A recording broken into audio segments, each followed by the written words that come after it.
rebuilding. The catastrophic failure, a new start, physically, mentally, our careers, our businesses. Step back, first step, next step. The driver in me just wants to get it done tomorrow. We'll do this, do that, let's move this, where are we at with this? You build some confidence, build some self-esteem, start to feel better about yourself. The Silverback Blueprint Podcast, a show for men over 40. We focus on getting stronger, staying motivated, building discipline, creating a community, and becoming truly happy. Geez, I forget how to do this. We were just talking, it's been like a month. Been a little crazy. Hey there, and welcome to episode 101 of the Silverback Blueprint Podcast. Ooh, that wasn't too bad.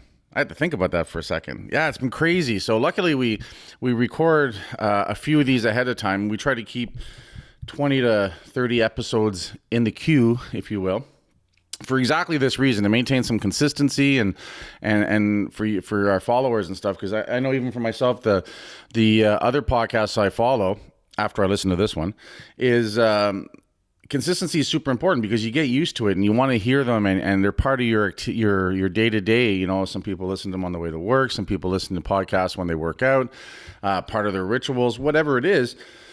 So consistency is super important. That's something Luke and I had set forward at the beginning, saying that we want to consistently make sure we're releasing on Mondays and Thursdays for that very reason. So, we're podcasting episode 101.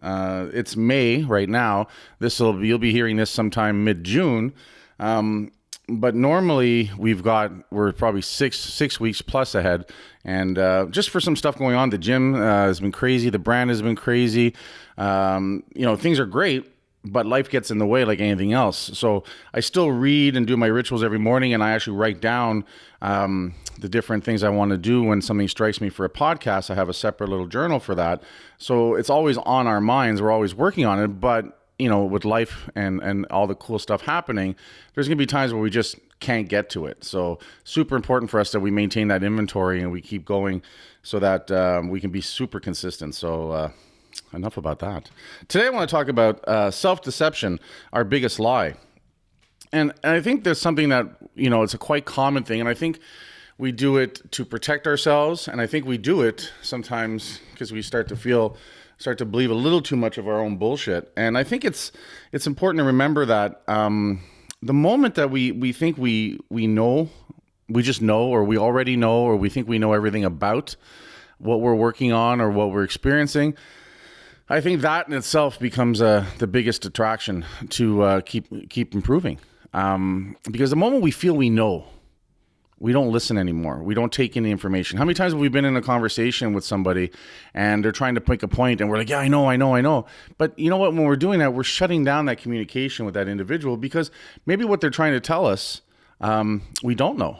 Or maybe we do know, but we don't understand some of the reasoning behind it. And the moment we say we know, it just ends, right? We're not open anymore. We're not receptive.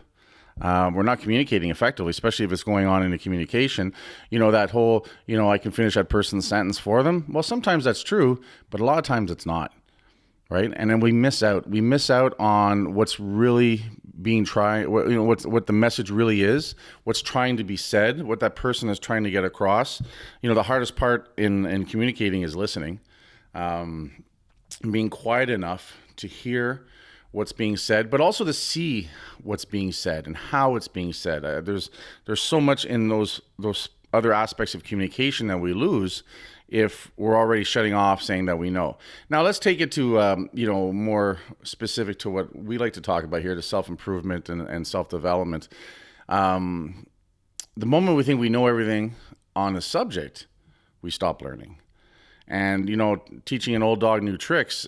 The reason why it's hard is because we get caught in our ways and we think we know. And what we've done up to now, if it's been made us successful, we put a lot of confidence in that. And we feel that there's no other way to do it, or it's not worth listening to another way of doing something, when there could be something just around the corner so much easier to use as an application in your personal development, in your business, in your career, that we're just not going to see because we feel we know everything there is to know. I am the way I am. That's just the way it is, right? It's funny. I heard that someone was telling me a conversation they had where someone actually was sitting across the table from them and actually said that. That's just the way I am. Well, it's not super conductive to reasoning, to listening, to learning and stuff for sure. And at the end of the day, it only serves that one side. And that one side is still going to miss out. So I think that's really something that I try to, sit and look at. And sometimes we get caught into another way for thinking that we already know is that we assume. Right? We assume things are getting done a certain way. We assume things happen a certain way for a reason. And many times our assumptions are wrong. I think we need to test our assumptions. The old adage, when you assume, you make an ass out of you and me, I think that, is very relevant and has a lot of power to it. But at the end of the day, I think we just need to sit back and honestly embrace the fact that we may know a lot. But if we want to know more, if we want to improve, we need to make sure that we don't believe that we know it all already. Because things evolve, right? Science evolves, knowledge evolves, experience, all those things, right? I think a lot of times too, we corner ourselves with that "I know already" comment. So we sort of shut ourselves from having to put ourselves in a situation where maybe we have to learn something, right? I was just on a webinar yesterday about the changing algorithms for Facebook and new ways to communicate with people on Facebook to make sure that you're getting your reach out there. And it's overwhelming. It's overwhelming. I'm a pretty smart guy, but you know what? At the end of the day, I'm really taking everything I already know about Facebook, or I think I know about Facebook, which is very little. But I've learned a lot. But then I have to put that on pause and sit there and just realize that, because that platform is always changing, the moment I start to get a good foundation, I have to be ready for the fact that things are changing.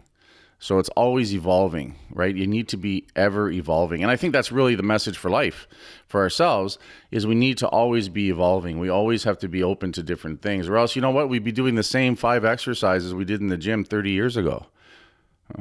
We kind of still do with bench and deadlift, but you know what I mean? Like, we wouldn't do other rituals. I know when I got back into training back in 2009, when I lost a bunch of the weight and I created Hostile, there was a point where the thought of just doing normal weights bored me because I'd been doing it for, at that point, 20 years, right?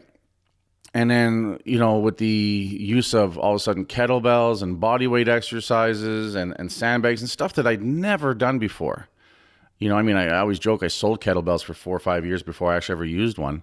That is a classic example of not staying with what I knew, but also opening myself up to different modalities. And what it did is it fired me up. It gave me more range. It gave me new experiences. It was fresh. It made me have to focus, right? It wasn't just going through the motions because I'd done a barbell squat 1 million times already.